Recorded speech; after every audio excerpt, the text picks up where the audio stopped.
Hello, hello everyone, and welcome to another day of some NGS action. Today I will be casting Fino Ñofi versus Rodney's imaginary friends. Now, we're just getting into lobby right now, but in the meanwhile we can kind of talk about the map bans that happened. So, Rodney's imaginary friends banned Infernal Shrines and Dragonshire, getting rid of both of the red maps. While Fino Ñofi does get rid of Garden of Terror and Cursed Hollow. And the first map that was in fact picked was Volskaya Foundry. Now, I'll be completely honest, Volskaya Foundry is a very interesting map to watch. In my opinion, it has one of the weaker objectives, at least in terms of the early game. Once it starts scaling up, it is an absolute beast. But it requires a lot of zone control. You need to hold the zone for a very, very long time. The map overall is quite small, so there is going to be a lot of fighting. You're not going to see as much macro movement. You're not going to see as much... as many picks kind of like from the... like the false stats or anything like that, the Zagara. Anything that can really move around the map a lot. Anything that has a lot of global pressure. I don't expect to see too much of that coming into this map. But now, before we get started, I'd like to take a moment to talk about the two teams. So this is the Heroic Division, Fino Ñofi and Roddy's Imaginary Friends. Fino is currently in 4th place with 18 points and 4 dominations, while Rodney's Imaginary Friends are currently sitting at 8 points with 2 dominations and 4 games won. However, those 2 dominations were the results of forfeit, and as such, they have not won a single map yet. But I do believe that today could be their very first one. They haven't played that many games, so while that does come off a little bit negative, by no means is that the case. And these two teams have faced off before. Fino won 2-0, but the games were definitely not one-sided. Having watched the replays myself, I can assure you that it was a pretty close game. There was a lot of good moments from both sides. Fino did ultimately come out on top, but it was a very entertaining game to watch, and hopefully we can bring some of that entertainment value today. So now we're just waiting on the last player to join. We have 9 out of 10, so we should be getting into draft soon. So what I can kind of talk about is the schedule going on for the future rounds. We are a little bit over halfway for the season, so playoffs are still available for both of these teams. Top 4, as you know, makes the playoffs. Fino has a pretty sizable lead in terms of getting it. They have a really good buffer, being 5 points ahead of the 5th place team, Can't Connect Stuns. But with so many games left, and especially with dominations giving you the extra point, they cannot quite safely say that, yes, we are going into playoffs. So every game matters for both of these teams. Hopefully we'll be able to get into the map itself soon. I'll be honest, I'm very new to this scene. I will not be able to give too much context on these teams. I have been going through replays as fast as I can, but only so much I can do in one go. But I'm looking forward to a very good match. Both of these teams so far, I've been connecting with Narfungus, trying to get set up for this cast. And they've been a huge help. They helped me get into the lobby, explain how the lobby works. So, huge shout out to Snarfungus for all of that help. And I just can't wait to get into my first live game. I have done replay casts for Division D. And not only do I get a live cast, I also get a heroic cast. I'm hoping to be able to do it justice for everybody here today. So yeah, today will be a best of 3. And I guess one thing we can talk about is the maps that were banned. So, from the side of Fino, we saw Garden of Terror and Cursed Hollow. Both those maps are pretty similar in terms of how the objective works. They're very large maps. They do go into both they are very global maps. They're large, and the objective requires 3 pulls. You have to tap the objective 3 times in a row in order to get the buff. And whether it's the curse that disables all of the towers, or if it's the actual Garden Terriers that are able to absolutely decimate forts.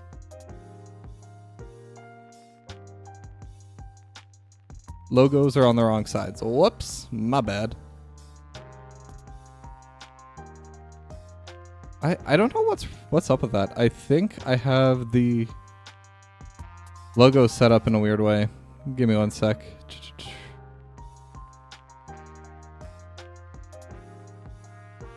Because I noticed that as well for the versus screen.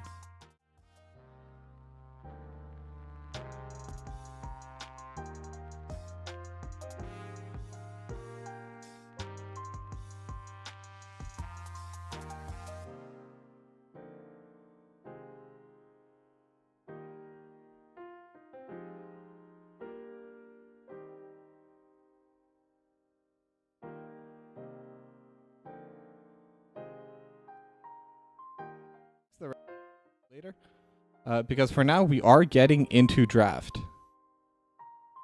Let me just make that a little bit smaller.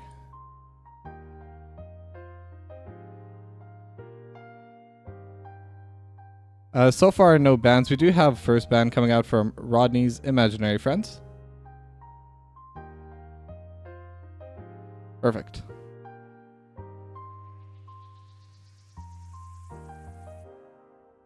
So this is Volskaya Foundry. We are planning on seeing a lot of fighting going on, as we typically do on this map. Lucio's the first ban.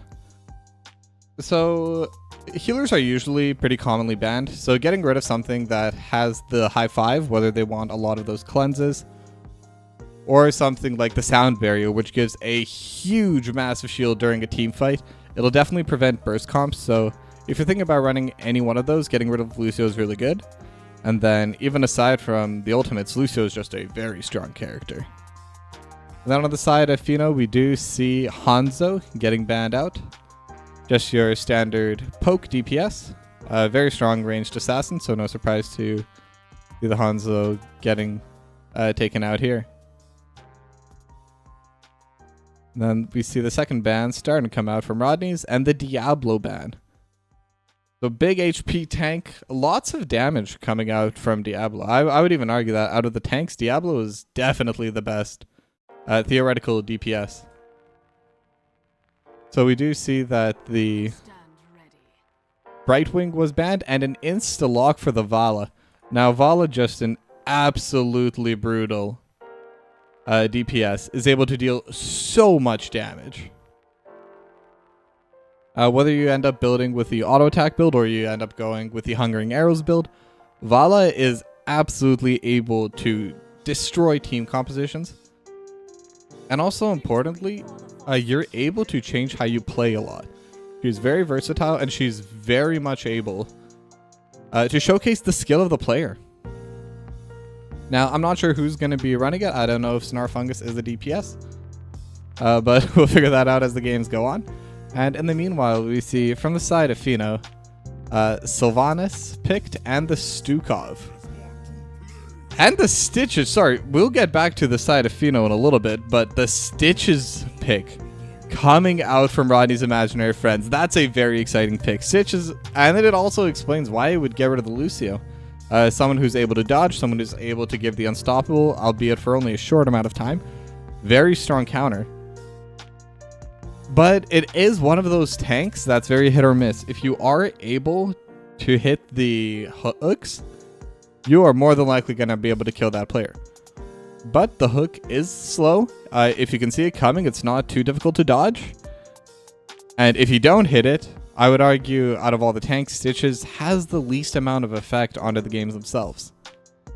But anyway, going back to the Sylvanas and Stukov picks, Sylvanas very good at taking towers, pushing out lanes, neutrals. The Black Arrows, obviously very strong. And then the Sylvanas, just standard DPS, not too much to expect from that. And same with Stukov, very standard healer. The AoE silence is very OP, especially being able to apply it from range. He is a melee healer, but all of his abilities are able to be cast from range. At the same time, if he's able to get close, he can actually deal a surprising amount of damage, though obviously that is not the main point of him. And then the Cassia and Anubarak picked for the side. Fino and Ñofi. Anubarak, very good anti-mage. And very good in 2 stitches. Because as we know, he supplies a lot of those little scarabs, a lot of those little bugs. And if Stitches is hooking, it's going to be hard to position in a way where you can land those. As we do see Medivh, which I have not yet mentioned, Hogger and Uther picked up to close out the lineup for the side of Rodney's imaginary friends. It is interesting to see Uther as kind of a solo healer. Medivh does have the protection, but Uther is someone who does run into mana issues. So I'm very interested to see how they end up running it, whether that's going to end up being a problem. But at the same time, Uther has a lot of utility for the team. As we see Chen picked out for the off lane. Now, we're going to start seeing them swapping around. Not too much going on quite yet in terms of the changes, as we are going to be getting into game number 1 very shortly. Now, this is my first live cast, so I'm not quite sure how the delay works for these matches, especially when streaming. I do have my 30-second delay, as expected by the NGS, so even if there is no delay, we are going to be getting right into the games. And as we wait to load in, why don't we have this very short message coming to you right now.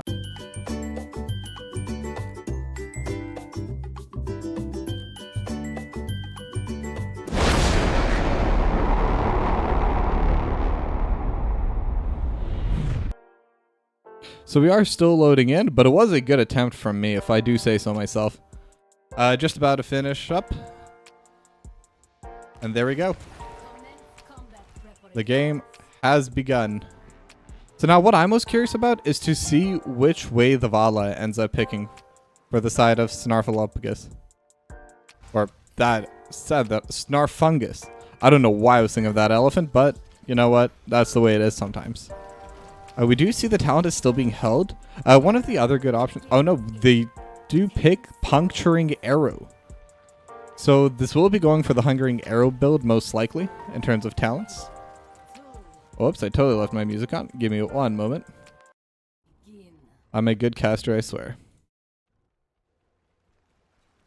Right, as both sides do meet in the middle, the bird once again making sure they see where everyone is. Not as important considering they don't really have too much long range engage. Hungering Arrow gets the first stack. Just being able to group up in the middle a little bit. A little bit of trading down on the bot side, but most of the real damage is coming in. As we do see them walking in, Avina Quaker does come in with a burrow. Oh, and Hook lands on Indigo Zap, and he gets the hammer thrown on top of him. Vala dealing a lot of damage, and they're throwing as much DPS as possible, and they do in fact get the Cassia. The fight's still going. Don't KS me, bro. Does manage to get away in time. Snarfungus, a bit low, but is being healed. So that's a 1-4-0 going to the side of Rodney's imaginary friends. As both sides start going over to their respective lanes. Rodney going to be playing in the bot side against Toru. I don't really expect too much action coming in from that side. What I'm curious to see is who's going to be able to keep this mid and top lane control. I think between those two offlaners, it's just going to be going back and forth. As we do see, they are continuing to trade. Rodney is able to get the push in. And is able to get some pretty good trades on a Toru. As another hook lands on Indigo Zap. Indigo Zap stunned once again, trying to get as much DPS out. Is she going to be able to get away this time? No, the Cassia is killed once again. 2 hooks landing onto the Cassia. And as I said during the draft, we knew that Sparklark would have to land the hooks to make that Stitches pick worth it. As we do see, again, coming in through the bot side, Rodney trying to get away. 115 HP and spins away. What is that ability called? Hog Wild. That is correct. So lots to talk about there. Going back to that play on the top side, I was saying Sparklark, when you pick Stitches, you need to land the hooks. Otherwise, you end up having a lot less effect compared to any of the other tanks you can pick. But getting those 2 early kills, I'd say that's already shown that this pick was worth getting. As we do see the Hog Wild taking the fortification camp in order to get the turret. Sparklark is going to help out. As we see, Avina Quaker kind of scouting the enemy siege camp. Doesn't seem like they're really looking for anything. Maybe wanted to interrupt it. Let's see the Medivh scouting over Fox Darkness and Don't Cast Me Bro as they start their siege camp. So we are noticing that Rodney's imaginary friends, they are a little bit behind on the siege, on getting their neutral camps. But at the same time, they are up in XP, have about half a level over the side of Fino. And they are also winning the fights. They're able to land the hooks. They're able to get a lot of it. We do see a little bit of an impale going over Rodney. I believe that's what it's called. Yep, impale. And I swear I don't just know that because of Nick's assassin from Dota. Yeah, so we got mid push. The siege camp is starting to be taken now. And I wonder if that was intentional in order to have the siege camp be pushing out top while they attempt to go for the objective. Now, the objective on this map is very commonly ignored just because of how long it takes in order to grab it. You do have to be actively there the whole time. Oh, sorry, missed the kill there, but we do see Medivh gets killed. What? I was surprised. I saw it on the minimap, but I assumed the Medivh was in bird form, and this will let them get the biotic emitter. A very big objective to be able to take for them. We'll help them out in the future fights if they end up going for that, as the bionic emitter does give a lot of HP. As we do see a hook land on a Toru, very tanky, but Snarfagus is here. Maybe we'll be able to add that extra DPS. Hogwild on top, and one more auto attack from Snarfungus to get the third kill over for the side of Rodney's imaginary friends. As we do see the objective is being started by Vina Quaker. Rodney is behind him, but nope. Just throws down the impale. Anubarak not super scared of this,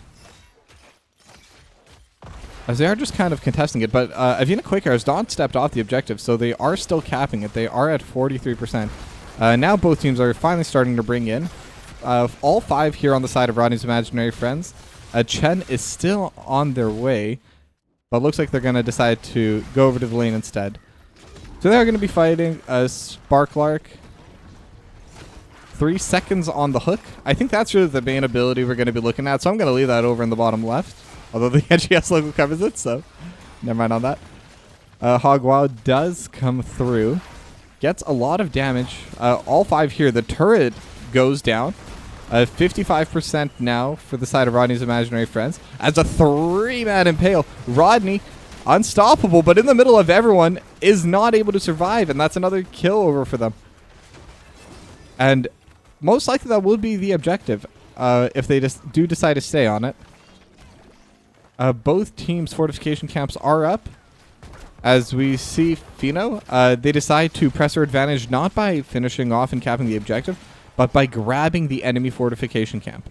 Arguably, that is better. That will give them a lot more pressure when they finally do secure this objective. And if Rodney's imaginary friends do decide they want to fight for this, they'll be able to fight even more. As Medivh gets caught once again. I am baited by the bird ability not being used.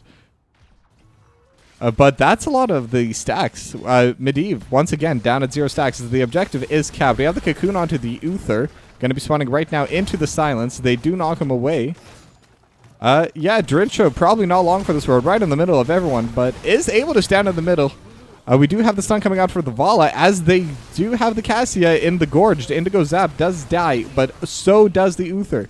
Uther will be able to use his passive to heal up his allies just before the end. Hook barely misses.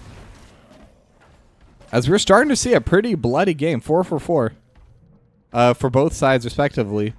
But Fino does have the objective. Not a lot of time left on it. They're only starting to push now with only half the life remaining. Snarfungus is going to DPS a little bit. I don't even think they'll be able to break the wall with this. They're going to be able to get a lot of DPS on it, and with a gunner, maybe there will be enough damage, but they're also DPSing it quite well. And I'm worried about what's going to happen once they spawn out of it. They need to run. They may have overstayed a little bit. They got the stun on to Toru, but luckily these are the two tankiest members, so they are able to get away. I see a little bit of trading going on at the top. Don't Cast Me Bro and Rodney able to just take the Haunting Wave out. As we do see a pretty big rotation coming up for the support camp. And this looks like that's where the next fight's going to be. They did end up using the massive shove to get rid of the engage. Level 12 coming out from both teams. In terms of XP, it's about dead even now. Which really says a lot considering how one-sided the first few fights have been. And the objective going over to the side of Fino, you'd think they'd be a little bit further ahead, but all it did is it was able to even out the game. Not too much going on. Both teams starting to posture towards the support camp once again, but last time they did not really commit to it. They do have the siege camp pushing in on the top side as well, so maybe that'll change things. As if they leave that alone, that will definitely get rid of their wall. Probably get a lot of damage done to their fort. But let's focus on the fight instead. Mind control landed, and then the impale on it too. They pull the tank right into them. And Medivh got cocooned, but Medivh is able to get away. They do break the cocoon. Bionic emitter was taken and used, but they do have the Avina Quaker who misses the burrow, is not able to get over the wall. That's very unfortunate. As we see, Rodney and Toru both at very low HP. Hog Wild trying to get out, but he hogs wild into the enemy team. So Rodney's going to have to run. Run, Forrest, run. Oh, he was not able to go for too long. Good effort from Rodney. But at the end of the day, that is 1 for 1, and the Bionic emitter doesn't really end up going anywhere. It was used in that very same engage. So ultimately, that entire play was a wash. Both teams had a lot of fun fighting, I'm sure. As we do need to pay attention to the stacks. We have 3 stacking members overall. We do have the Medivh, who needs to get those 40 without dying. Currently out 14, as Medivh has had a couple deaths so far this game. And then we have the 26 charges for the stitches. Not too many quite yet. But 22 charges on the puncturing arrow is actually quite good. That's going to be a lot of damage, especially going later into the game. Hungering arrow is able to do a lot of damage, as they do throw the Avina Quaker in the back, and Gorge just being a very strong ability. Now, I'll be honest, that's not an interaction I really knew too much about, as we do see a lot of abilities being just off to the side, but Rodney is still getting taken to the middle of the fight. Sparklark is able to be thrown into the middle of the enemy team. Snarfungus completely left alone by their team and just kind of gets picked off on the side. They were trying to chase Fox of Darkness, but unfortunately they were not able to get in. Tor is still at half HP. Don't forget, Chen is very tanky, able to add a lot of shielding to themselves whenever they need to. As we see, the next objective has started over on the top side, but no one has begun capping it quite yet. Yeah, so we do have a brief moment of reprieve as Rodney catches the wave in the bot side. Siege camp getting started by... Oh, sorry, Fox Darkness, not Fox of Darkness. And Indigo Zap. They are able to clear it right away. And we're at 20 stacks on the Medivh. Got a little bit of an impale. Nothing more than just a little bit of harass. Everyone will be okay. As we do see some fighting here, Toru is taken down around a quarter HP, which is a little bit surprising. And they go in, but they do have their team with them. Bounced off the wall and back into the team. Rodney is going to try to get out, but unfortunately 4-on-1, no chance to survive there. That's going to be another kill going over to the side of Fino. And they do have level 16 talents right now. Rodney's is very close to their 16s, but don't have it quite yet. So maybe they're able to pressure this bot fort a little bit more. 16's coming through right now. But they are getting zoned out, so unfortunately they will have to give this fort. And Fino and Ñofi got some extra map pressure. And at the same time, we see Don't KS Me Bro, and the top lane fort is being pressured very heavily right now. Not a lot of HP left on it. Don't KS Me Bro trying to play safe. They do see that all of the team members of Rodney's Imaginary Friends were coming up, but weren't able to really get too much out of it. But they're just running around the map. They're able to get first move wherever they want. They do get the burrow on top, but the clan's able to keep them safe. Sparklark throws the hook, does not land. Indigo Zap throwing out some of those, what are they called? Lightning Furies out. 37 stacks on those Lightning Furies for anyone paying attention. As Toru is behind them. Now I wonder if they're going to be able to get a solid flank in the fight. They have not been spotted yet, as we do see the Medivh spots them taking out their fortification camp. So that's going to be 1 turret each. And Toru's still not spotted. Oh, now Sparklark may have accidentally walked through the brush. As we see the top lane fort getting taken down by Avina Quaker.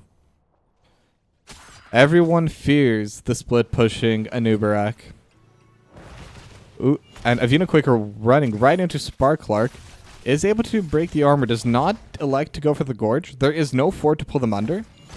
So might have been a pretty wise move. They wouldn't have enough damage to kill Avina Quaker.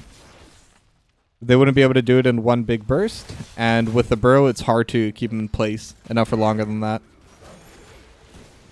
Sparklark, another hook missed. But like I always say, when it comes to Stitches, you can miss 10 hooks, but people are going to remember the one hook you land. As you do see the stun coming out, fights are going in. Burrow's all inside. And then we see that Chen able to hold them all in. Mind control misses. We see the cocoon dropping onto the Stitches. And Rodney's on his own. Does get killed. But 3 people are thrown at the time stop. But unfortunately, the people that aren't is Toru. And Toru is able to survive, especially with the healer on top. We do see a lot of stuns coming through. The turret is trying to deal damage. They're C1 trying to deal as much DPS as possible. Snarfagus throwing as much hungering arrows out as they can. They will most likely be able to get Indigo Zap. Once again, gorged onto the backline. So it is a 2-for-1 at the end of the day. Definitely a little bit of an advantage going over to the side of Fino and Ñofi. But it could have been a lot worse. Being able to get the final kill is very big. And C1 not dying, 2 more Arcane Rifts away from getting the evolution. Once they finish that quest, the Medivh's DPS goes up a lot. As they do scout out, once again, the siege camp being taken. Both sides are uneven talents. We have level 18 coming out from the side of Rodney's Imaginary Friends, and the level 19 coming out from the side of Fino and Ñofi. As we do see 3 of them pushing out the bot lane. All starting to move up as C1 or C10. I'm not sure how to call them. C10 VerHD1. I'll call them C10 for short. Make it easier. As the objective is being capped currently at 79%, 80%. Are they going to come in and try to contest it for the last bit? It does seem that way. Sparklark and Rodney just kind of walk into the lane just to prevent the cap. It seems that they're not trying to win it so much as they are trying to delay it. They do have the level 20s coming out for the side of Fino. They have all of their major talents and the support camp as well, with a Bionic Emitter going over towards them. Picked up by Fox of Darkness. Makes sense, keep it on the healer. And they do jump in on the Chen, get the barrel roll going in through everyone. Not able to get anything out of it, and I just noticed the Medivh has finished the quest. So C10 now is able to be that DPS that they need. It's a little bit late into the game, so it's going to be hard as they do get hooked into the mind control.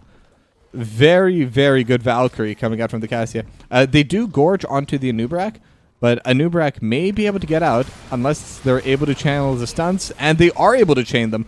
I said before they would not be able to burst them, and I was wrong. They could definitely burst the Anubarak. Another missed hook as they are fighting for the fortification camp. It is still 4v4, so there is no clear advantage for either team. Rodney going to be able to scout out right now that their fortification camp is alive, as the siege camp is being taken by the other 3 members of Rodney's Imaginary Friends. Both sides on level 20, but the main advantage right now is towards Fino, because they have all 3 forts killed. So as long as they can keep fights longer towards one side of the map, they will get natural push coming out from their minions and their creeps. A little bit of extra damage coming out. Thank you for the stacks, Toru. Running in, trying to scout, but nothing's really going to end up happening there. And looks like they're just going to be clearing out the sides, as Fino debating whether to finish capping this objective. It seems like Fox Darkness will grab that, and they will have the mech. And who doesn't love having a giant mecha? But it seems like Sparklark doesn't want to let them. They are in overtime, and they're able to stop the objective from being capped once again. It is going to be a little bit harder for them, as they are on the 99%, so they're going to have to hold it themselves. Sparklark getting a lot of DPS. C10 kind of caught a little bit. They have the protection. They got the Valkyrie to blow them unstoppable. They're trying to walk away. We have the Cocoon on top of the Uther, so their healer is not able to help. Snarfungus able to clear that, but Snarfungus themselves is starting to get jumped on. But they're able to kite backwards and kill the Anubarak first. We see Sparklark and Toru fighting on the bot side of the screen, but that doesn't matter. But what does matter is the hook onto Indigo Zap and the Gorge. So the Toru is able to body block, but that's still Indigo Zap in the middle of their team. And there's not a lot they can do, as we do see the mind control coming over on top of the Uther, but the Uther will still be able to heal from within their death. Fox Darkness trying to run away, but there is too much crowd control. Snarfungus finally gets in with a vault for that extra DPS. C10, they are able to get the time stop, but are they going to be able to kill them? They have the unstoppable, and Toru's able to run away. Mind control onto the Stitches, but it is the Stitches. You're not going to be able to blow them up under tower this late into the game. As they do decide to go in, and their barrel knocks them right back. They're no longer able to go back the other way. Rodney trying to get some damage on to 2KS me, bro. But I think they may have overpushed and overcommitted. Snarfungus is able to pick up Toru, unstoppable, very low, both sides, and Toru is able to get the kill. Will they be traded? Yes, they will. A very big fight coming out from both sides, but I have to question why they decided to commit for the fight instead of taking the fort or the objective. As we do see the mind control coming out onto Sparklark. And with the Cocoon onto the Hogger, it's only a matter of time until Rodney gets taken up as well. But Hogwild able to get them out of safety. So 99% on the point. And they will cap it right now as the Bionic Emitter is being taken by Don't Chaos Me Bro and Indigo Zap. Some very close fights happening right now.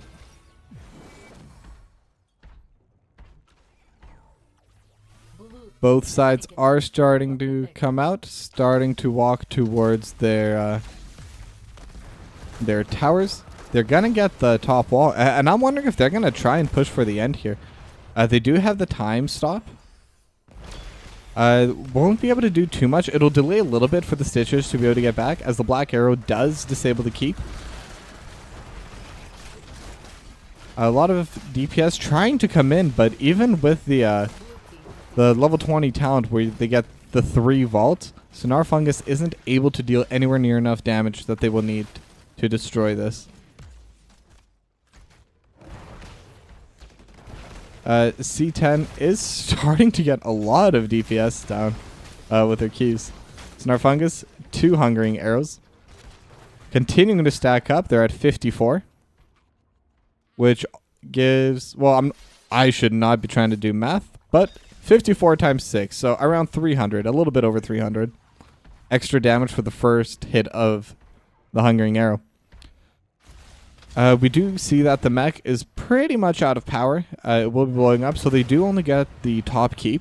Won't be able to get too much more. We do have the time stop, as they try to time it with the hook, but we're not able to. Leyline Seal is the name of that ability. I will try to use it from now on. Auger throwing in a little bit of TNT. They're going to be able to get a little bit of damage here. Maybe even, maybe they'll even be able to get this wall. They'll definitely be able to get the wall. I don't know if they'll be able to finish off the cannon tower, but when you have a Sylvanas, it's not as big a deal. Sparklark looking, does not see an angle for the hook. Decides to hold on to it. And sometimes holding on to an ability is just as important as using it. Because the threat of the hook being up means that the side of Fino does have to play a little bit safer. As you do see, the hook lands onto Toru, and Toru gets gorged. The entire team is here getting ready to kill Toru. And he goes into his barrel. Leyline Seal does grab the Anubarak, so will they just decide to trade for that? Yeah, looks like it. They are able to get the 1 kill. Sparklark is being shoved out. Mind control landed onto Dr. Inshow. As we do see the Medivh kind of stuck. C10 Snarfungus vaulting in. Fox Darkness kind of out of the way, barely isn't able to land. Neither the hook nor the stun, but the Valkyrie does land. No follow-up. However, Tor gets tackled. Is able to jump onto Rodney as the mind control gets landed onto Rodney once again. Snarfungus able to land a few hungering arrows, but at the end of the day, the fights are still going on. As we see that the core is actually taking a lot of damage, 53%. Rodney coming in to deal with it, but that's half your core gone. And that's what I was saying earlier. Not having those forts, whenever there's a long fight like that, the creeps will push in on their own. So really for the side of Fino, if they can fight towards the bot side and keep the fight going as long as possible, it is always within their advantage. Tor used the barrels, but perfect timing for the unstoppable Wandering Keg. Leyline sealed thrown on top of him, but there is no hook to follow up. There is Gorge, however. But Tor is able to jump away in time as the mind control lands onto them. Silence right onto the door. But Rodney's at half HP, is able to get the Hog Wild on top of them. Valkyrie throws in the Uther. Uther's going to get blown up, and so is Rodney. Medivh is in the cocoon. Will any of them be able to get out? Tor does get hooked, but at this point, I don't think it matters. They don't have enough DPS behind it. We get one more kill onto the Uther in the back. I believe that was just him expiring. C10 is getting thrown down. Impale Protect is on. Able to get the hook on it, and it goes out, but once again, no damage left. C10 is blinded. Not able to get the stun out in time from Snarfungus. And that's a 3-for-0. They do get the hook onto Avina Quaker. HP bars aren't super high, but they do have the black arrows being able to come in with a lot. And Sparkler gets taken down with the Wandering Keg. At the same time, they get the mind control over onto Snarfungus. Not like this. Sparklark is alone. It's trying to gorge away their healer, trying to buy as much time, but also not long for this world. That's going to be a 5-for-0 fight for Fino and Ñofi. And surely that'll be map number 1 going over to their side as they do finish off this core. A bit of a slow ending to the game, but they were able to be consistent. They were able to do what they needed to do. And with that, they were able to win game number 1.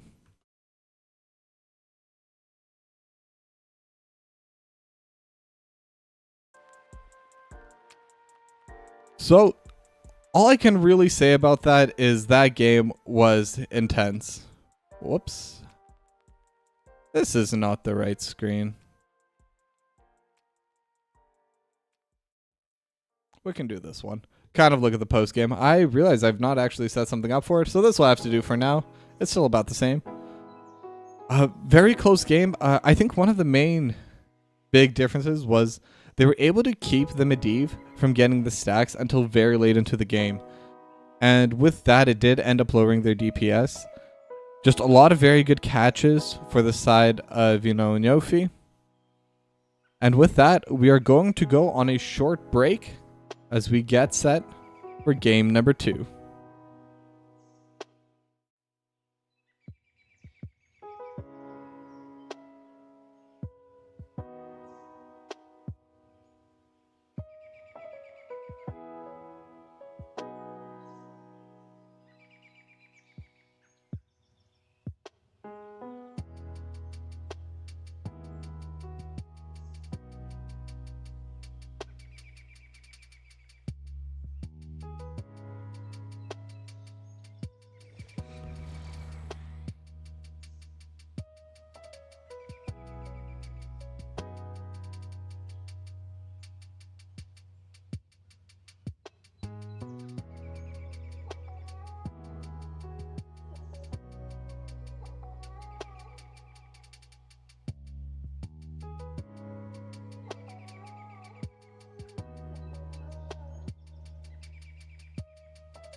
And we are back. Draft is beginning right now, as we do have let me just get some of that music on. Everyone is starting to load in. As we can now see, map number 2 is going to be Tomb of the Spider Queen. Now they are starting to pick and ban. For those of you just joining us, first of all, thank you very much for the raid, Polidor Hots. And for all you viewers here who are coming to watch these NGS games, you have come to my first live casting of NGS. So I'm really hoping to make this a great experience for you and for everyone involved. And hopefully we can make NGS grow together. So now the picks and bans have finally started. Sorry, music's a little bit quiet. Or wait, let's do this the smart way. Okay, so we have first ban coming out is the Stukov on the side of Rodney's imaginary friends.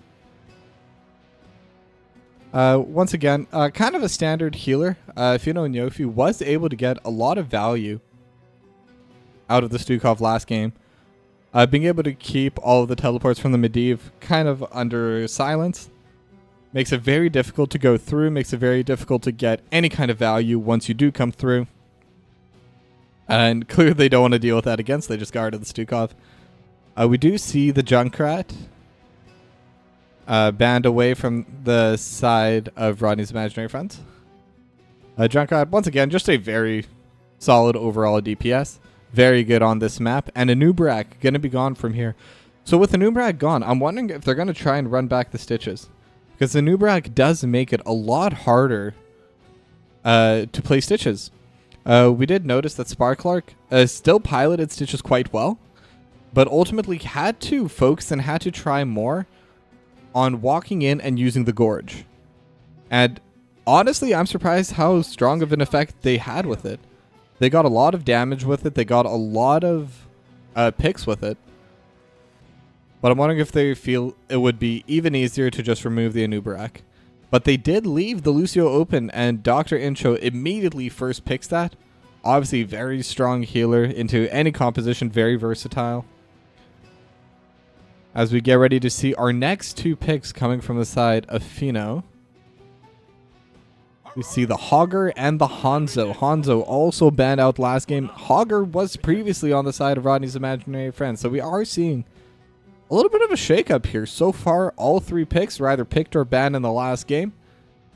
Hanzo, very good DPS, very good at harass. Lots of good poke coming out from Hogger. And now Sylvanas switches sides too for Rodney's imaginary friends, as we do see the Diablo.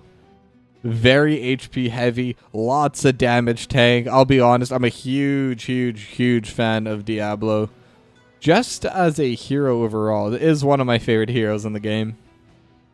And that's coming from someone who plays ranged assassin. Diablo's just really cool. We are starting to get to the second phase of bans. The Maiev is going to be getting rid of here. Obviously a very strong pick as well. Being able to hook them. And the Garrosh banned out. Garrosh very strong into the Diablo. Very difficult to play into that. So makes a lot of sense why they would choose to get rid of that. As we wait for Fino and Ñofi to get their last few picks, what I can say so far looking at these two team compositions, I do think that Rodney's imaginary friends do have a little bit of an easier to execute team comp compared to last game. Like I said, last game they kind of really needed Medivh to get the stacks. They really needed Sparklark to land the hooks on two Stitches. And they were able to land some, but they weren't able to land enough in order to make it a very one-sided win. They were not able to bring it home for their team. And having this sort of composition will make their execution just a lot easier. Especially with a Jaina and Malthael, once again, two very easy to execute heroes. So kind of lowering the skill ceiling for themselves, but hopefully being able to bring that level of consistency that they want to find into their last game. I see the Imperius and Anduin picked up from the side of Fino and Ñofi as they are getting ready to pick their third. And that's going to be Tyrael. That's a very interesting tank. It seems like they kind of want to go all in. And Anduin is very good with that because if they do manage to pull a Vina Quaker somewhere that they don't want to be, they'll be able to just quickly pull them right back. No harm, no foul. Everyone will be okay in the end. Okay, as we do get into match number 2. And since we're all here, while we wait for everyone to load once again, huge thanks to NGS for supplying all of these wonderful tools. And so if you'd like to support NGS, you can, and here's how.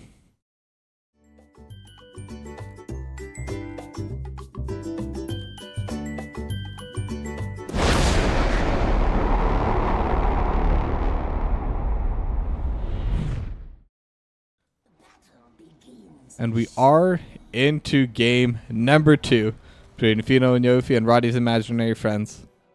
If Fino and Ñofi wins this, they will be able to get themselves a domination, and we'll put them in a very good spot to guarantee playoffs. They are currently sitting in 4th place of the heroic division.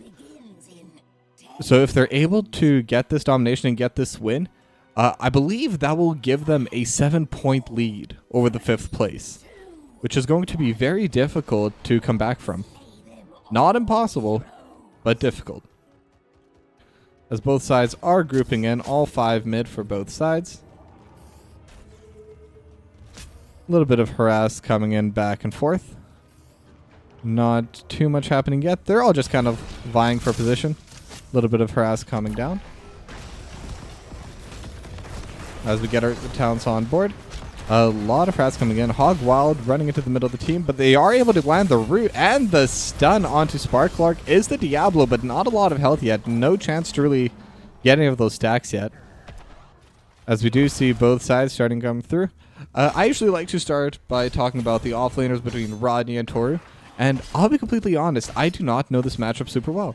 I do believe it is Imperius sided. If Imperius is able to land a good hook, he will, or a good spear, he will be able to get the kill. Or at least the pressure. But Melthil does have the faster clear to start. Rodney trying to get a lot of the 2-person spear from Toru. Toru gets the first blood onto the Sylvanas. As we do see them fighting back and forth. Avina Quaker at half HP, at a quarter HP. They are trying to heal, but I'm not sure if they're able to. Very low, but they are able to get away just in time before they die. I should check out this ability. The Celestial Charge. I see Sparkler coming in through the top side. So far, the gems are somewhat even. As you do see some fighting. Imperial Charge going on to Rodney. Rodney is trading back, able to steal a lot of health back. Just overall getting a lot of harass. C10 is standing out in the brush, trying to get the fight. Maybe Rodney's trying to bait him in. Toru not going to buy it, so... They will continue, as we do see that the Bruiser Camp is being started by Indigo Zap. Able to get a lot of damage. As Toru does go in the middle, C10 is throwing down as much damage as possible. Are they going to have enough? Doesn't seem like it. But it will force them to have to hearth home. But the wave is able to prevent it. And just keeping them here with low HP, they're going to be able to clear a little bit out of this, but they're going to get a lot of damage under this wall. Indigo Zap having to come in and help. They are able to get the stun, and D10 Soul, there's actually huge numbers over here. The root lands onto one. Rodney trying to get away. No mana, very low HP, but is able to leave just in time. And that's a couple gems lost. Not too huge a difference. And Indigo Zap will take the Siege Camp as their prize as they get it started right here. And they've also had the Bruiser, so that's 2 camp lead going for the side of Fino to start. As we see, Dr. Intro caught out a little bit, is able to get away in time. The Lucio is very, very mobile, so not too much to worry about here. As Rodney's imaginary friends are starting on their Bruiser Camp, we do see a little under half a level of an XP lead coming in from the side of Fino and Ñofi. Avina Quaker gets shoved back, but is able to just teleport away with the Eldruin's Might. And both sides just kind of trying to get their little bit of an advantage. No talent advantage as of right now. Avina Quaker running into the middle of the team. Bruiser Camp will be able to get some damage done onto this wall, especially with the black arrows. It will slow down their ability to clear them out. But once again, they still get it to around half HP, a little bit less, and they are starting to donate their gems. So we have 20 aside. Toru was just able to hand in theirs. Dr. Insho handing in his right now. And Avina Quaker trying to donate the 4, but weren't able to do that. So while there are definitely more gems over through the side of Fino and Ñofi, they were not able to hand them all in. So any side could still be the first one to summon the Spider Queen.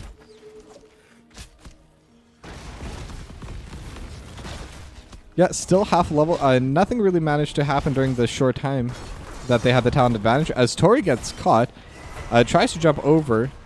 Howling Will coming in through, and now Sparklark is able to get the tackle. And that is 1 kill going over to the side of Rodney's imaginary friends. And that might be able to get them to spawn the Spider Queen. They just need 1 more gem handed in, and it does seem like C10 will be the one to do it. The Web Weavers are coming in right now. And now this game so far seems to be the opposite of last game, where the side that is winning, where this time Rodney's imaginary friends is losing the fights overall, but they're the ones that are able to get the objectives. They're the ones that were able to get the fight wins and actually able to show something for it. So maybe we'll see if the game is able to go completely reverse compared to last game. We do see the Web Weavers slowly starting to push out the bot side. It is still early in the game, so they're not going to be able to deal too much, as they are shoving in the ones in the top side. The Hogger still has to deal with it. Even if it doesn't deal too much damage on its own, it cannot be ignored or will take their fort. They get the black arrows onto the top side fort. C10 trying to DPS as much as possible, hailing waves away. Toru is kind of caught, and Rodney able to get the kill. So that's 2 for 2 now. Able to get the charge into the flip by Sparklark. And the top fort is gone. So definitely a very worthwhile play. They're able to get a lot out of the Web Weavers. Let me just check this. Shadow Charge and Overpower. So they are able to get a lot of damage and a lot of pressure coming out through the Web Weavers. And in fact, they're even able to get some damage onto this wall. Almost able to take out one of the turrets, which does give a little bit of XP. And in fact, I think they do finish it off. That's a little bit of extra XP going over to the side of Rodney's imaginary friends. They're able to get some push. And once again, they have Nevers on bot. They have the black arrows, so they're just going to try and overpower this bottom fort. They're kind of pushing for it. C10. Oh, Light Bomb coming out. Unstoppable. Very good cleanse, as we do see the Fire Breath coming in through everyone. The Water Elemental is coming out. Dr. Inch coming in through the back. Snarfagus gets caught a little bit. Celestial Charge trying to get through, and they do manage to kill the Jaina, as the Imperius is able to pull the Sparklark right back into them. Not a lot of HP left. Is slowly getting healed. Gets the Overpower, but gets caught in the next charge. So 2 for nothing going over to the side of Fino and Ñofi. They did lose the fort. So the question kind of becomes, what can they get out of this? And what they can get is the Web Weavers. Both sides are going to be back up for this. So it is still going to be 5-on-5. They're not going to be able to push with uneven numbers. And in fact, with the wave being so far back in the top side and the bot side, they should be able to play it in a separate time, so they don't need to worry about all 3 at the same time. Now Toru is starting to get caught once again. Very low HP. The ultimate does not kill it, but the burn afterwards does. And that's Rodney dead again. And honestly, they might not be able to get too much out of the Web Weavers because of this. The one in the mid lane just arrived. It's already been removed. C10 is trying to push it as hard as possible. They're going to try and overwhelm the bot side a little bit here, but the Web Weaver's already low. And when you have someone like Snarfungus on Jaina, you're able to clear out the Web Weavers and all their spawns quite quickly. They're bringing in 3 top to clear this one out. Top Weaver, nothing done. And I'll be honest, I don't think they got any value out of that out of those web weavers. Very good defense coming out from the side of Rodney's imaginary friends. Getting that one pick really made a big difference. Now Rodney gonna try and sneak in. Nope, Toru checks it. So they would not be able to hand it in, as the side of, Ñofi is able to get a second set of web weavers.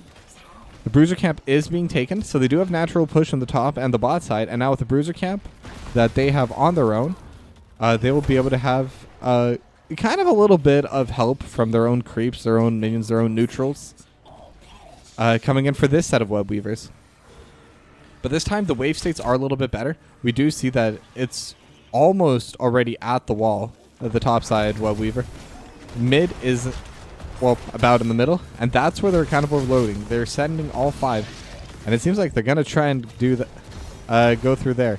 The Wrath of the Wrath of the Angiris. I should figure out what that is. Doesn't matter right now though. It misses, so we don't care. They're gonna try and grab the wall here, as we do see the light bomb coming out. They do hit on Rodney. Rodney gets cleansed. Sparklark jumps in, is able to tackle the arena scholar, as we do see the flame breath coming out, and Hogger gets killed. Avina Quaker still trying to run away. Toru, all of them at half HP. They're all super low. Invulnerability coming out, is able to cancel the Maltheo ult, as Avina Quaker does get pulled out, but it's not enough. C10 in the middle of everyone does get finished off by the passive, as Dr. Intro trying to kill them, and they're all dying under the tower. What started as a victory for the side of Rodney's imaginary friends ends up as a 2-for-2 trade. As we do see, once again, 21 gems already gathered by the side of Fino and Ñofi. They weren't able to finish off any forts. Bot side fort is very low, as the Maltheo ult, the last rites, was blocked. They are starting to hand in a little bit here. Dr. Intro will only be able to hand in 34. It's still very big to be able to just get it submitted, because once you hand it in, you cannot lose it, as Rodney will supply the last ones.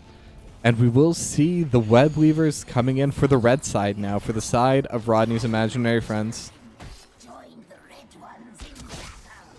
And kind of like I mentioned last time, they do have the bruisers for the mid lane, which will delay it. Unfortunately, C10 may just be able to black arrow them, but doesn't seem like they even need to. They just absolutely blow up that bruiser camp before the web weavers even get there. They'll have the web weavers push passively through the top and the bot side. And if I can... oh, never mind. I was going to quickly look over top, but as we do see the Dragon's Roar coming in, they do get the hook onto... then the high five for Dr. Intro is able to get in. The Flame Breath, they do throw the invulnerability, but the invulnerability doesn't last long enough. Hanzo does get taken out. Rodney in the middle of both of them. Indigo Zap kind of gets caught into the Jaina, as they do pull them right back in. Wrath of the Anigris. Tori gets pulled back in once again, gets killed, and that's a 4 for nothing. And they have the Web Weaver throwing, pushing out the lane in top. They have the Web Weaver in mid, and it looks like they're just going to group up top. And I'm wondering if they see an angle to end the game here. There is still a decent bit of time before they spawn. So they're going to go for a very quick victory at level 17. They may be able to get this done. Core's already at 70%. Fox Darkness just waiting for his team. Don't KS me, bro. Trying to do his best, but that one fight, that one incredible team fight, is able to finish the game. And we're going to go to a game 3.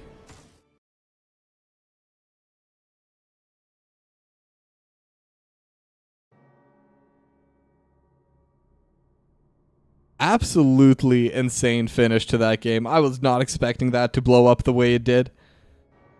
And you have to give credit. Like I said when they were first doing the draft, this team comp with the Maltheo, Diablo, Jaina, it is a lot easier to execute than the team comp they ran in game number 1. And I think that makes all the difference for them.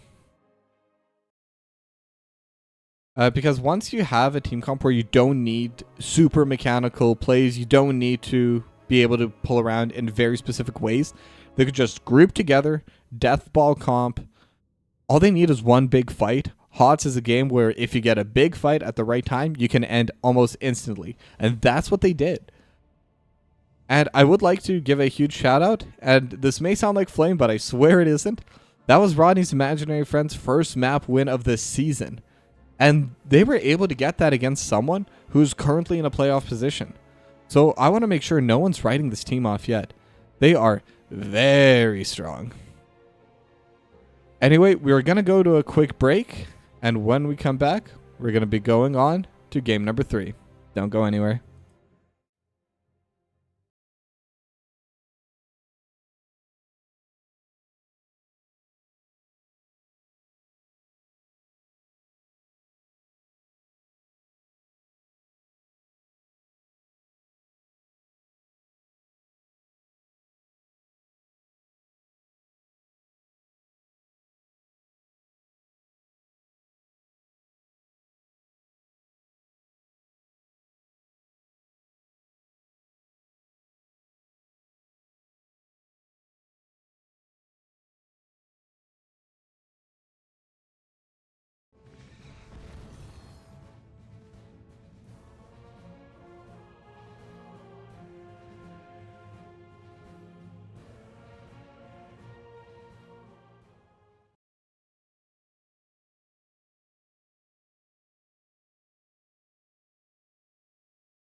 And we are back for the third and final draft for the Battlefields of Eternity.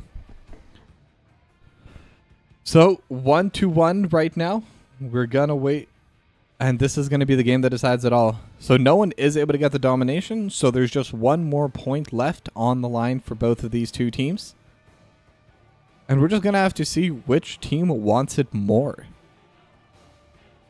So we're on the Battlefields of Eternity map. This will change the drafts pretty substantially, because both sides are going to be trying to kill their objective as fast as possible. So picks like Raynor, Zul'jin, Vala, really anything that can hard DPS one enemy, they're going to be incredibly value here. Li Ming, also a character that is able to deal a lot of damage, is able to get a lot of value off in this map. As we see once again, the side of Roddy's Imaginary Friends, they don't want to deal with that Stukov. They didn't have fun with it in game 1, and they said, you know what, let's just get rid of it. I don't want to deal with it.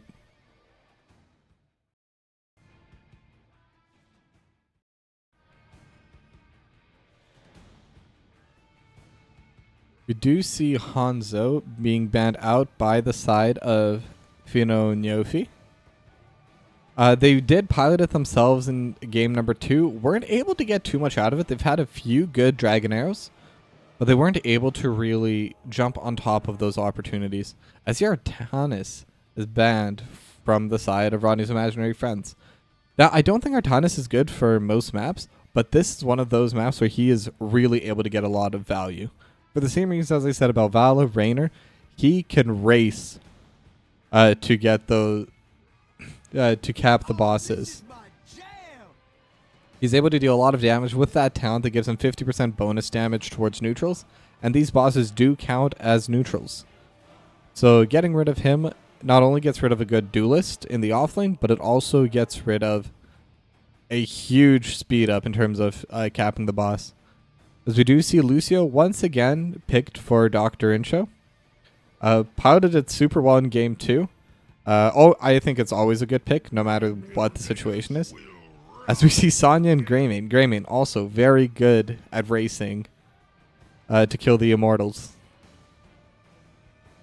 And I'm wondering how they're going to answer that. So they do see the matchup for the offlane, but I think they should pick their offlaner here as they pick Blaze. And Joanna actually sneaks through this far into the draft.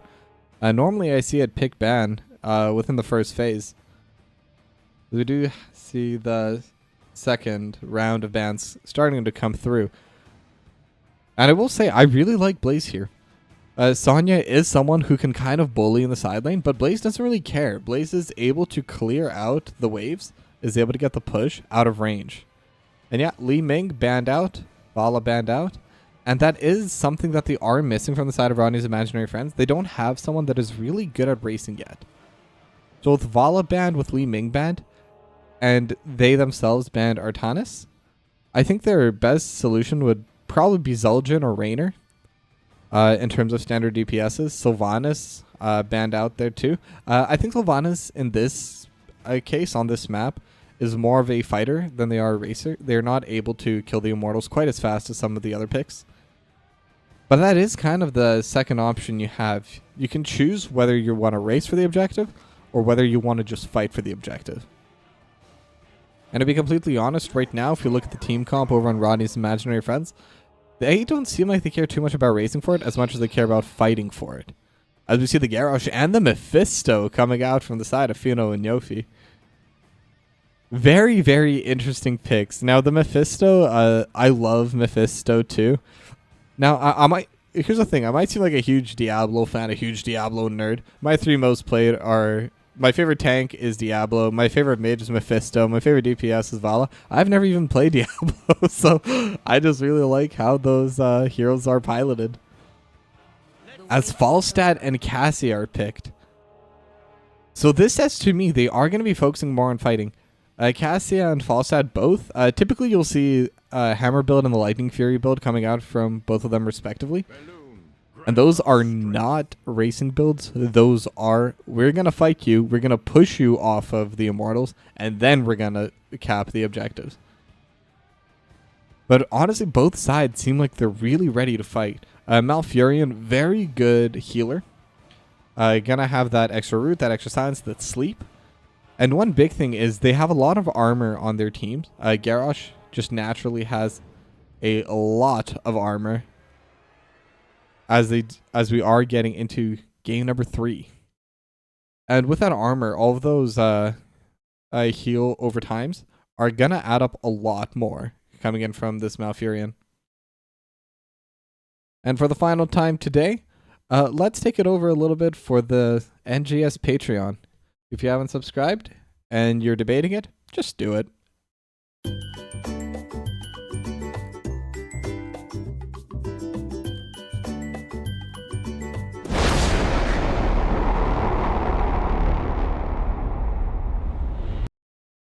As we do come back, game number 3 has begun. Everyone is just kind of waiting out the walls right now. So the first things I am noticing is that C10 and Rodney are both kind of gearing up to start on the top side, while everyone on the side of Fino and Ñofi is gathering near the bottom. Toru is going to start running over to the top side right now. So it seems like they're planning on running 2-3 instead of 1-4, which is usually the standard here.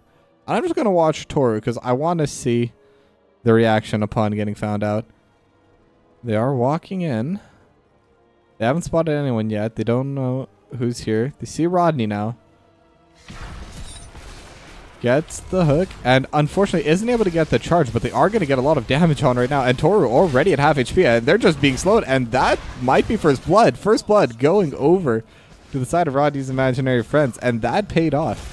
They do lose the pressure on the bot side. They're going to be taking damage on the wall, but for first blood, you take that. Their wall's not going to be in danger. Everyone is still level 1. There's not too much damage.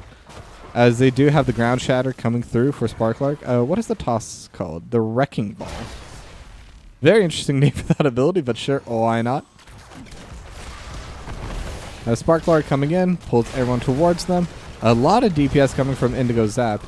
And as a matter of fact, it does seem like they are going for the Lightning Nova build. Snarfungus gets tossed into the team, sleeped, and killed. Honestly, Cassia died the way I want to, in my sleep, not worrying about a thing.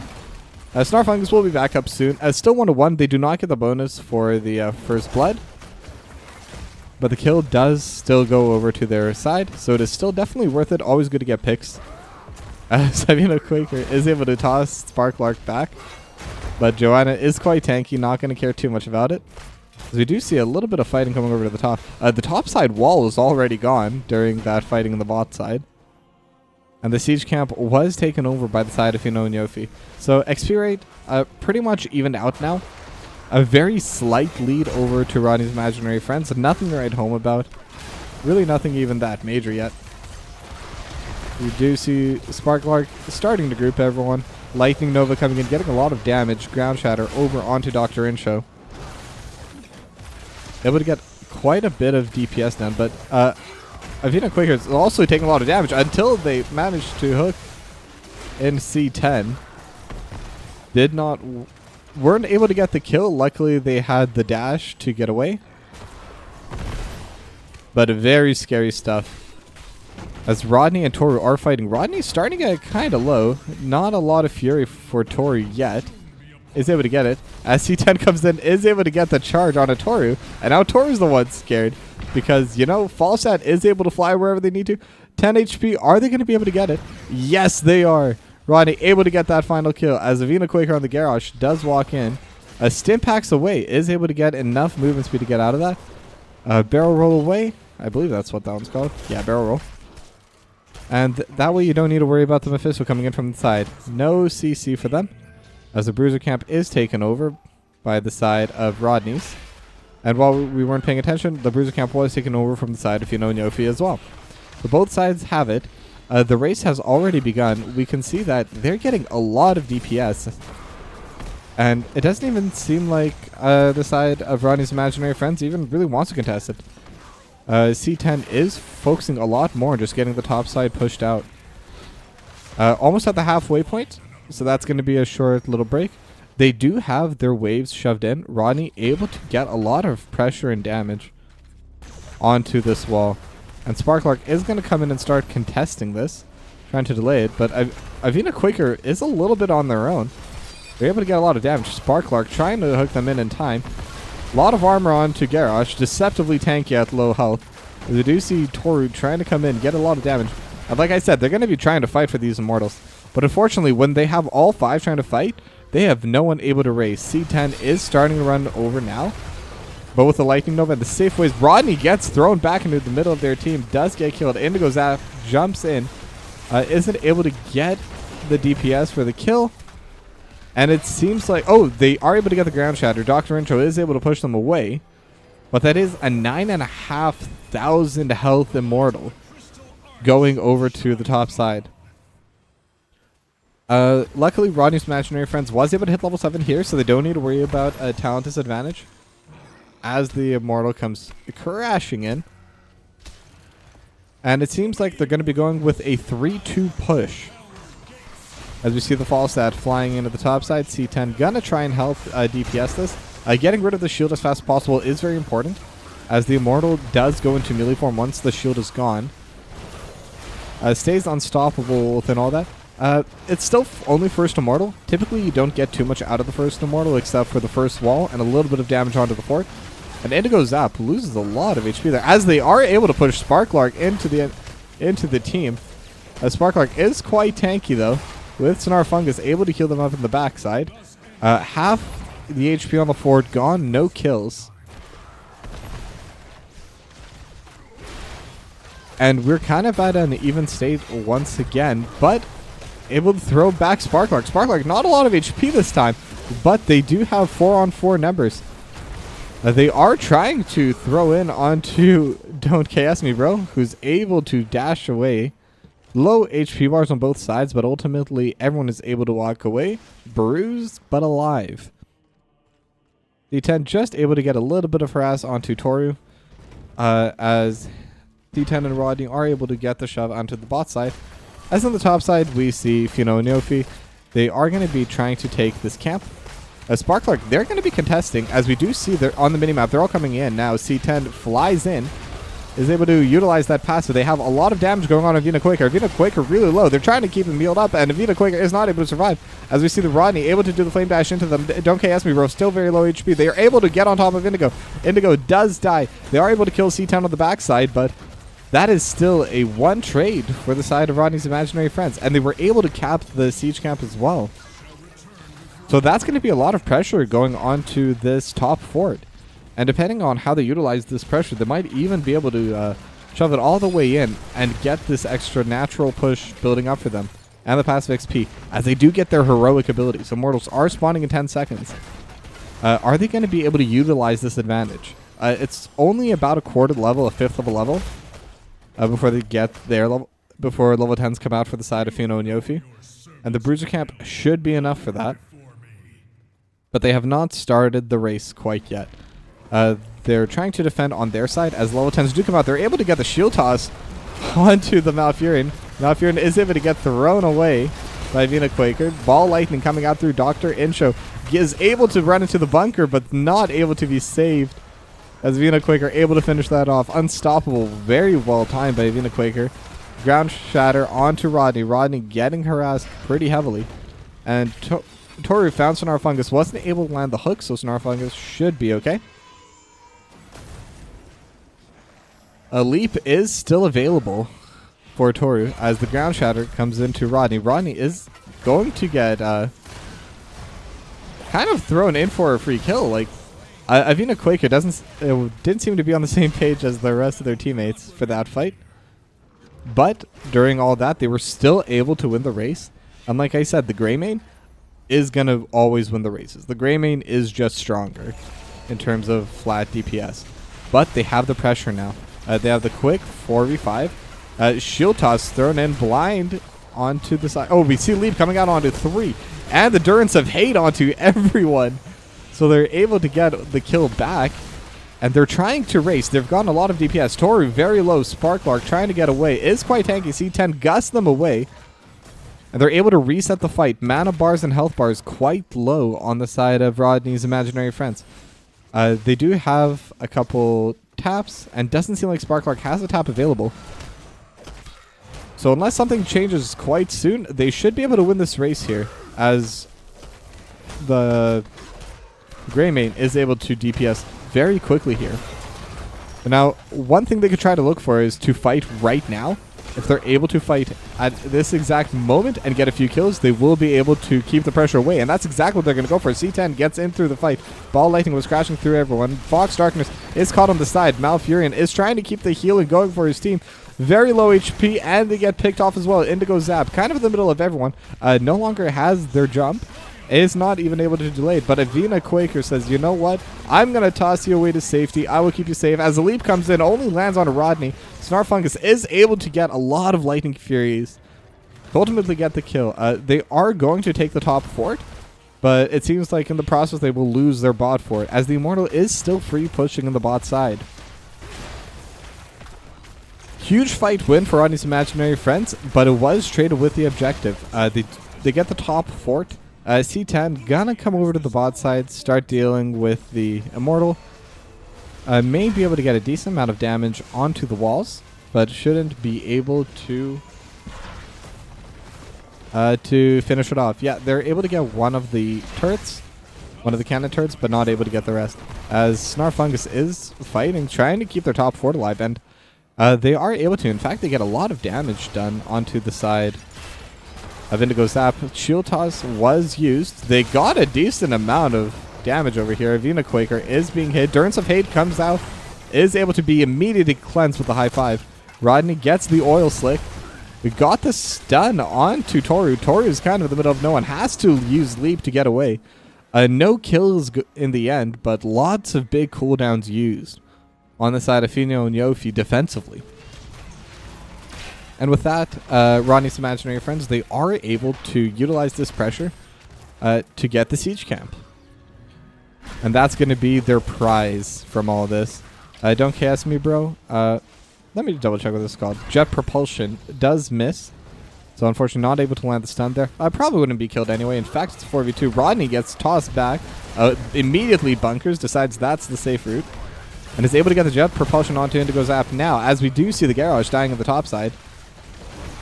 Indigo Zap once again coming into the middle of the team, but probably took more damage than he gave out. And Sparklark, they're just going to claim this other siege camp as their reward for that fight. They get one more kill, a lot of XP. Topside fort may or may not die. Can you save it, C10? And the answer is yes. Their fort is alive. Did have to burn flight for that, but that's why you pick Falstad. You're able to cheat a little bit on the macro. Toru spin to winning on top of Sparklark. Most likely no kill pressure. Leap dodged away by everyone. Rodney with the oil slick trying to get on top of Toru, but Toru is way too fast as the Immortals do spawn. The Bruiser camp was taken in the meanwhile by the side of Fino and Ñofi. It is slowly pushing in, and in fact, Avina Quaker wants to contest their Bruiser camp as they do get the hook onto Sparklark. High five to keep him unstoppable. Rodney's right in the middle of everyone. Gonna try to get as much damage as possible. Tosses away. Indigo Zap. The Garage gets killed in the meanwhile. Toru, no HP, able to dodge away from Snarfungus. But in the meanwhile, Fox Darkness gets caught. Trying to get as much damage as possible. Just barely any HP. Oh, don't KS me, bro. Got gusted right into Snarfungus. Indigo Zap still alive. Stunned up in the team. And that's another kill. Don't KS me, bro. 1 or 2 autos away. And C10 is able to kill that. And just like that, that's a 3-0 for the side of Rodney's Imaginary Friends. The first half of the should be quite easy. And I also just realized that the Falstad is going the basic attack build, which is a little bit better in terms of Immortals racing, in terms of active DPS. As we are at halftime here, I expect that this was just going to be given over, and I don't think they have a lot of choice in the matter. 2 people are only now starting to respawn, and they have the level 16 talents on the side of Rodney's Imaginary Friends, so they are in a pretty big power spike, and they have a full level ahead. So they're going to try and utilize this Immortal as much as possible. This is their power spike. This is their time to shine, and this is where they need to get that lead to be able to safely push them over towards the end of the game. As we do see them, they are starting a group. We do have Sonya on her own, Toru out in the top side. But I feel like Toru will need to reset here. The Falstad level 16 is interesting. The Afterburn increases move speed. So, Amy, how do I pronounce that? Amiev 820. You're right, it is a very interesting move. I think it's probably because they don't really have a lot of strong engage on the side of Fino and Ñofi. The only really strong engage they have is the leap. So as long as they position for that, if they have that extra move speed, they're going to be untouchable here. Oh, they do have the ground shatter on everyone. Dr. Intro is able to shove Avina Quaker away. They push onto the forward. C10 does get tossed in, gust them away as Durance of Hate lands on a Snarfungus, but they are able to get the ball lightning onto them. Indigo Zap still alive, so it's a 1-for-1. The Immortal is now dead. Snarfungus gets a lot of damage onto them. High five to prevent the lead, but Snarfungus still very low. Spin to win coming in. Is not able to jump into the bunker, as Rodney's also not long for this world. Trying to hide in the bunker, but that's not going to work. Slowly trying to walk away, and in fact is able to buy a lot of time for the jet propulsion. And the Blaze is also taken out for that side. So overstayed a little bit. I totally understand them. 1800 HP left on the keep. They really wanted it, but unfortunately were not able to get it. There's no huge objectives up at the moment.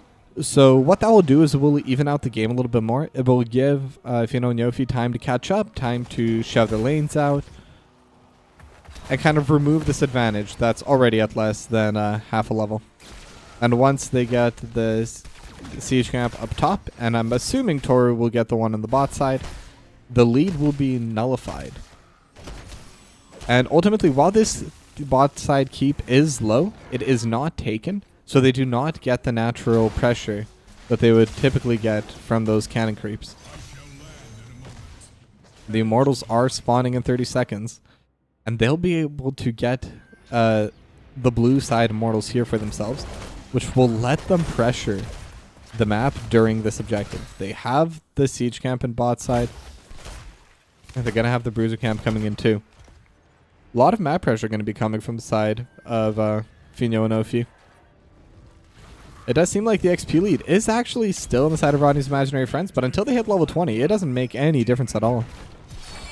Toru just getting rid of the wall, trying to open up the map a little bit as the race does begin. Looks like Rodney's imaginary friends, they're in no rush. They're just trying to slow it down for now. Just clear out the bruiser camp. We see them doing that together in the bot side. The bruiser camp is gone. So they did have to give away 8,000 damage, but that's all they had to give away. Now they can fight. Now they can contest. The waves are in a much better spot for them than they were. As we do see Sparklark trying to soak topside.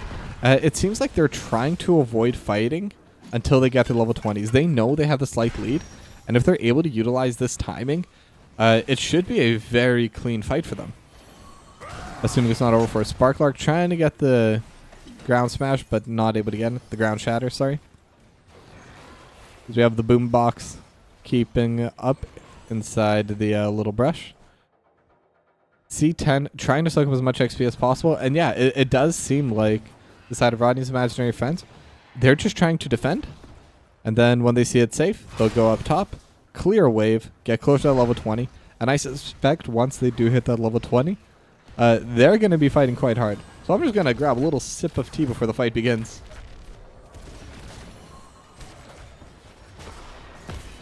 The downside of solo casting. We do see they did try to harass it a little bit, try to force the issue. And now they're level 20. Now they're starting to group up, and they're pressing in immediately. They know that this isn't a timing they're going to have forever. So they're just going to try to utilize the advantage while they have it. Now, I don't expect to see any hard engages coming out from the side of Fino and Ñofi. Not yet, anyway. They're just trying to slow it down, give themselves more and more time to hit that level 20 themselves.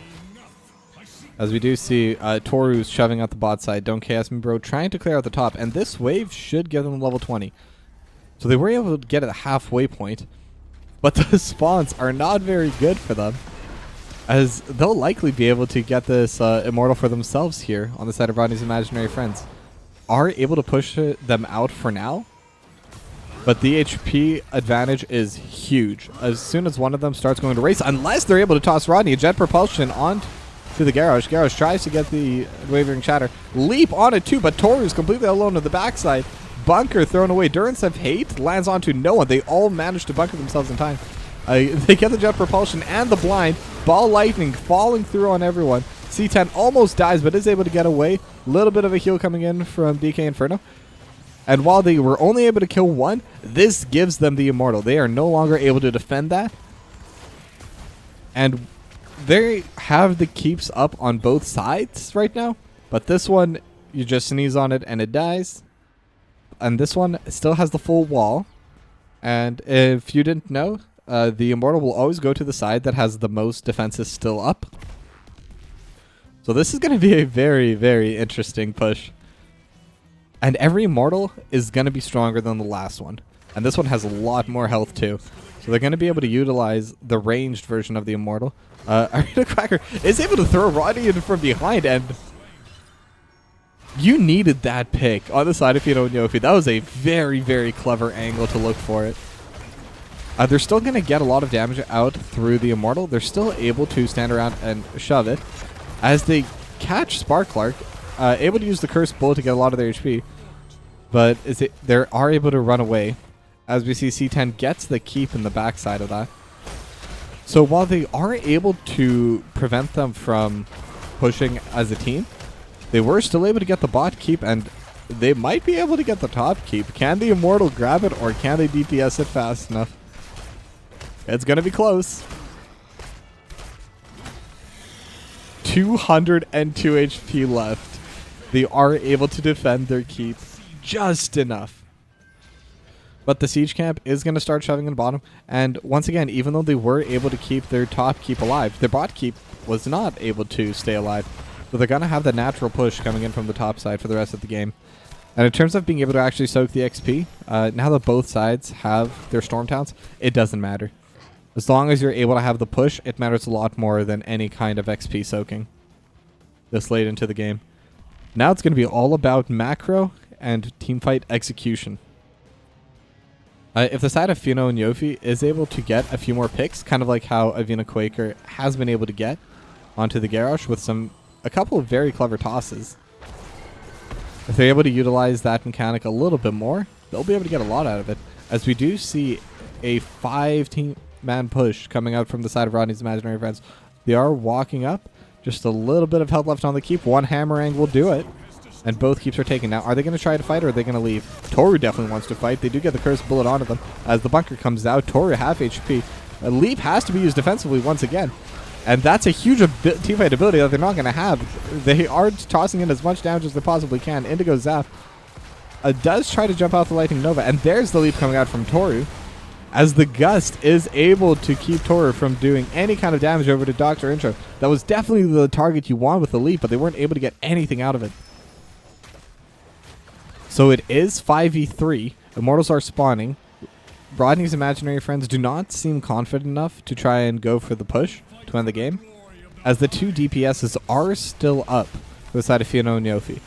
When you have the core trying to fight you as well, it is a difficult fight to push. They decide to play it a bit safe and get this Immortal.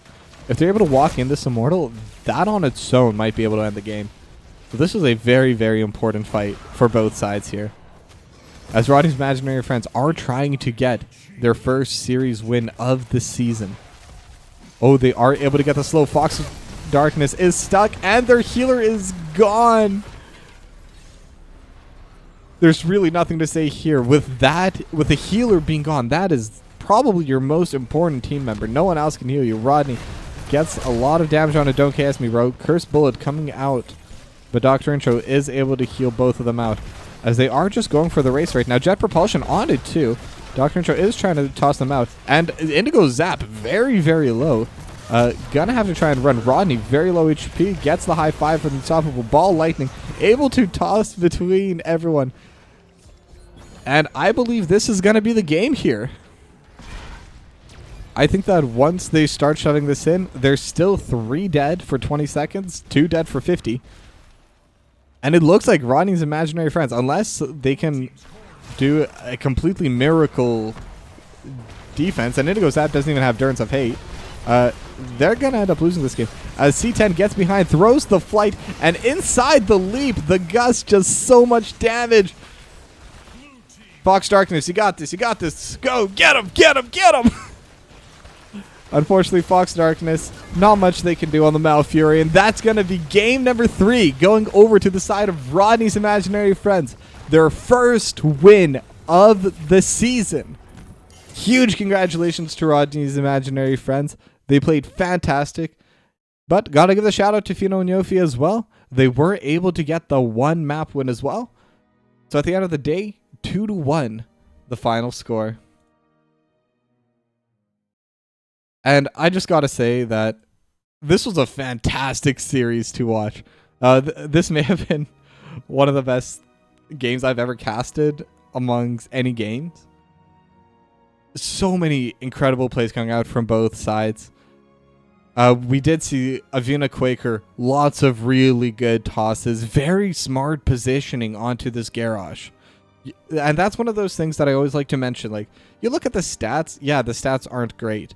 But that doesn't really say the whole story. That Garrosh was able to keep the game going a lot longer than in most other situations another player would be able to. A lot of great plays from everyone on both sides of the team, and I'm really looking forward to seeing how well they're going to do for the rest of the split.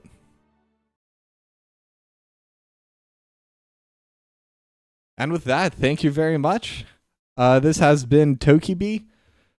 This was my first ever live cast, so I know a lot of things have been a little bit awkward. I'm still taking the time trying to learn all of the different ability names. As you can see, my lighting is not yet set up for HOTS or for my webcam.